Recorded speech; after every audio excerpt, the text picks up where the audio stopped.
ಹಿರೇಮಠ ಸಂಸ್ಥಾನದಲ್ಲಿ ಗುರುಪೂರ್ಣಿಮೆಯ ಸಂಭ್ರಮ, ದರ್ಶನಕ್ಕೆ ಭಕ್ತರ ದಂಡು. ಭಾಲ್ಕಿ ಹಿರೇಮಠ ಸಂಸ್ಥಾನದಲ್ಲಿ ಗುರುಪೂರ್ಣಿಮೆಯ ಸಂಭ್ರಮ ಮನೆ ಮಾಡಿತು. ಬುಧವಾರ ದಿನವಿಡೀ ಶ್ರೀಮಠಕ್ಕೆ ಭಕ್ತರ ದಂಡು ಹರಿದು ಬಂತು. ಹಿರೇಮಠ ಸಂಸ್ಥಾನದ ಪೀಠಾಧಿಪತಿ ಗುರುಬಸವ ಪಟ್ಟದೇವರ ದಿವ್ಯ ಸಾನ್ನಿಧ್ಯದಲ್ಲಿ ಧಾರ್ಮಿಕ ಕಾರ್ಯಕ್ರಮಗಳು ಸಂಭ್ರಮದಿಂದ ನೆರವೇರಿದ್ವು. ಶಟಸ್ಥಳ ಧ್ವಜಾರೋಹಣ, ಪರಮಪೂಜ್ಯರ ಪಾದುಕ ಸೇರಿ ಇಷ್ಟಲಿಂಗ ಪೂಜೆ ಅಸಂಖ್ಯಾತ ಭಕ್ತರ ಮಧ್ಯೆ ಶ್ರದ್ಧೆ ಭಕ್ತಿಯಿಂದ ಜರುಗಿದವು.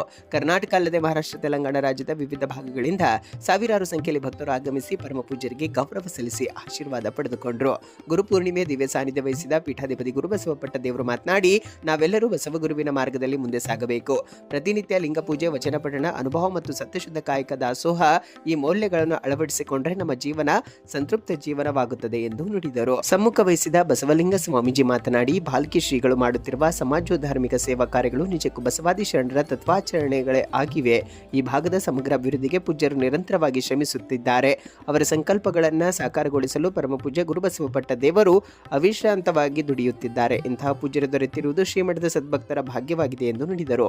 ಮಹಾರಾಷ್ಟ್ರದ ಸದ್ಭಕ್ತರಾದ ಕಾಳೆ ಪರಿವಾರದ ವತಿಯಿಂದ ಧರ್ಮಗುರು ಬಸವಣ್ಣನವರ ಪೂಜೆ ನಡೆಯಿತು. ಹಿರಿಯ ಸಾಹಿತಿ ರಾಜು ಜೊಬ್ರೆ ಪ್ರಾಸ್ತಾವಿಕ ಮಾತನಾಡಿದರು. ಮಹಾರಾಷ್ಟ್ರದ ಶಿವಾನಂದ್ ಹೈಬತ್ಪುರಿ ಅವರು ಅನುಭವ ನಡೆಸಿಕೊಟ್ಟರು.